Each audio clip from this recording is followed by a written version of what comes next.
বাকলিয়া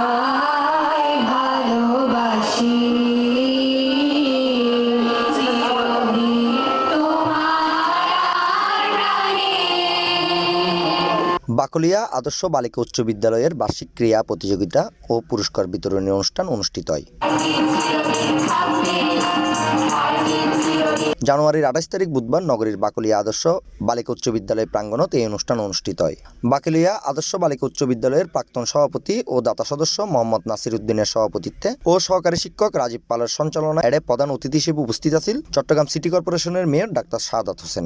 বিশেষ অতিথি হিসেবে উপস্থিত আছেন মহানগর যুবদলের সাবেক সাংগঠনিক সম্পাদক এমদাদুল হক বাদশা, সাবেক সভাপতি ও বিদ্যালয়ের দাতা সদস্য মোহাম্মদ নাসির উদ্দিন, প্রটোকল কাফকর সাবেক এক্সিকিউটিভ অফিসার আব্দুর রহিম, বাকলিয়া আদর্শ উচ্চ বিদ্যালয়ের ভারপ্রাপ্ত প্রধান শিক্ষক মধুসূদন দাস।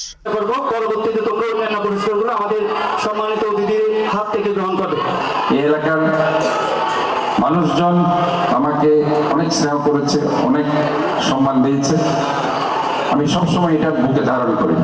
হয়তো অনেক সময় আমি এটা উপরে দেখাই না, কিন্তু এটা আমি সবসময় নিজে ধারণ করি। দীর্ঘদিন ধরে ছিল এই স্কুলের সুনাম থাকবে, এই স্কুলের সুনাম আপনাদেরকে ধরে রাখতে হবে এবং এই স্কুলের পাশে 100% আপনাদেরকে নিয়ে আসতে হবে।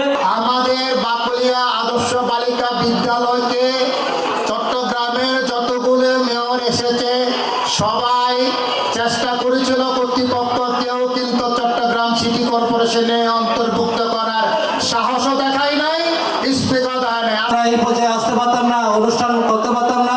সবাইকে ধন্যবাদ জানিয়ে অনুষ্ঠানের সাফল্য কামনা করে আমি এখানে আমার বক্তব্য শেষ করলাম। এই সময় এডার উপস্থিত আছেন পরিতোষ, গোলাম রহমান, আবু সিদ্দিক, খালেক, রাজিয়া, জেসমিন, নাসরিন, নিশু, নুসরাত, নাসিমা সহ স্থানীয় গণ্যমান্য ব্যক্তিবর্গ।